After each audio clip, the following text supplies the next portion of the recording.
大家好，欢迎来到厨房美食多。在看视频之前，请给我点个小爱心，您的鼓励是我进步的最大动力。中医认为，肾为先天之本，主生长发育，肾主藏精，以气为用。肾脏的盛衰直接关系着人的生长发育，乃至衰老的全过程。俗话说，冬吃萝卜夏吃姜，不老医生开药方。一句民间俗语，道出古人的养生智慧。冬天人们的身体处于一个内热外凉的状态，再加上外面天气寒冷，人们长期待在室内，势必会直接导致胃中烦热情况的出现。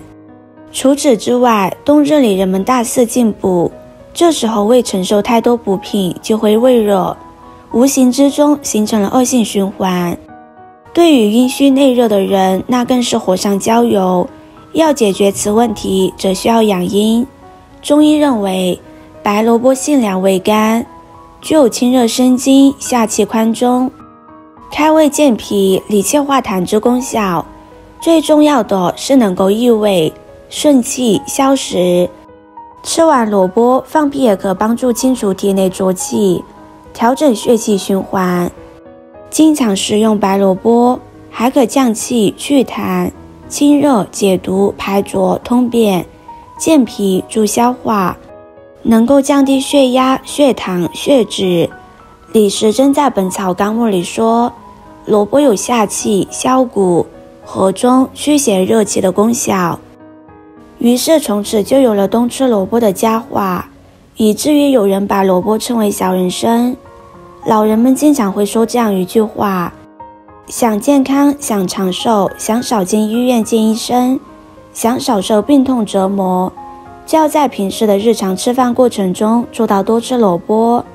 对于中老年朋友来说，想要夜晚睡得好，不失眠，少起夜上厕所，就要在每天的吃饭过程中做到上床萝卜下床姜，上床萝卜下床姜。这是古人提倡的一种健康养生方法。具体表达的是什么意思呢？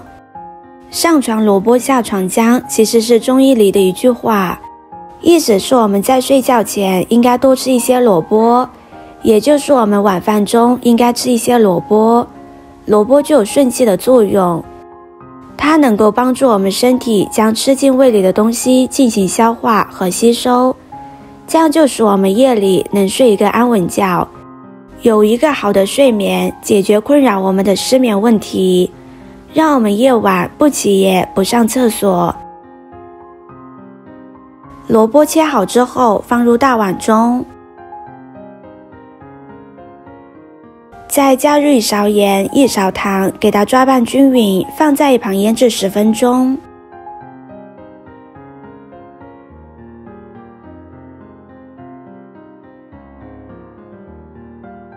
接下来再来准备50克的黑豆。黑豆又名乌豆，含有丰富的蛋白质、多种矿物质及微量元素。黑豆的外皮一般都是黑色，含有花青素，是一种很好的抗氧化剂，能够清除体内自由基，特别是在胃的酸性环境中，能增加胃肠蠕动。中医认为黑色属水，水走肾。黑豆作为黑色食物，能够有利于补肾和养肾，而人的肾主精血，肾脏得到滋养，身体的气血也会足。所以说吃黑豆可以滋补肾脏，维持肾功能正常。黑豆中含有比较多的膳食纤维以及低聚糖，能够帮助肠道蠕动，使体内的脏气清除，把毒素顺利排出，改善便秘，而且可以改善肠内菌群的环境，起到调整肠内微生态环境的作用。黑豆本身富含维生素 E、花青素及异黄酮，能够清除体内自由基，能起到抗氧化、增强活力的作用。黑豆含有丰富的蛋白质，吃黑豆可以补充蛋白质，提高身体免疫力，增强身体抵抗力。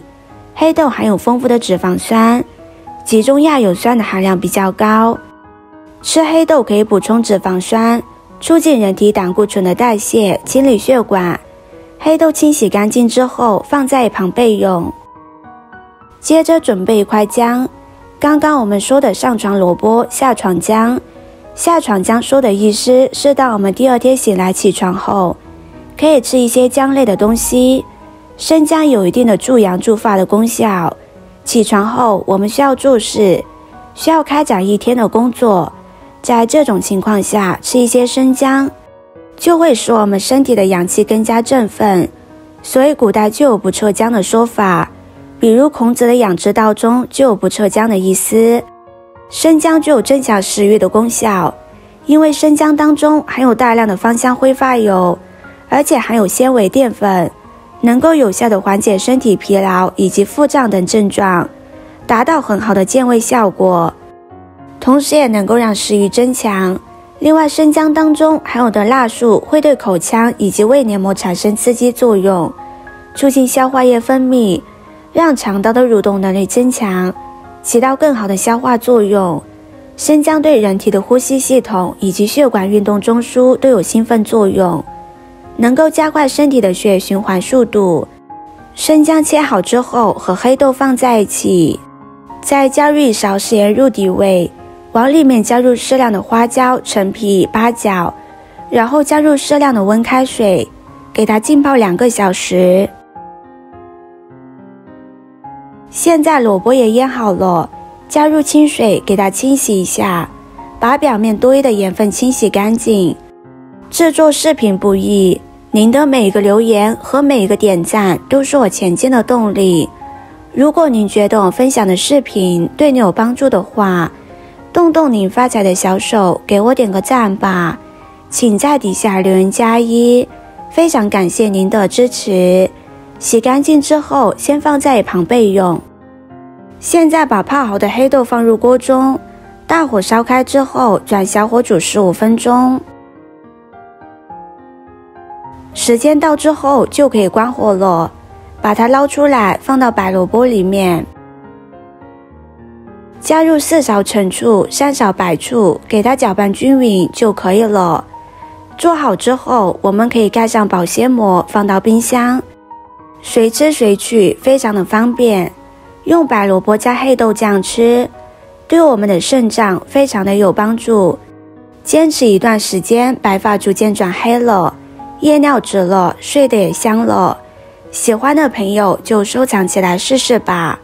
视频看到这里了，麻烦各位哥哥姐姐动动小手给我点个赞吧，点击我的头像可以看到更多的美食视频。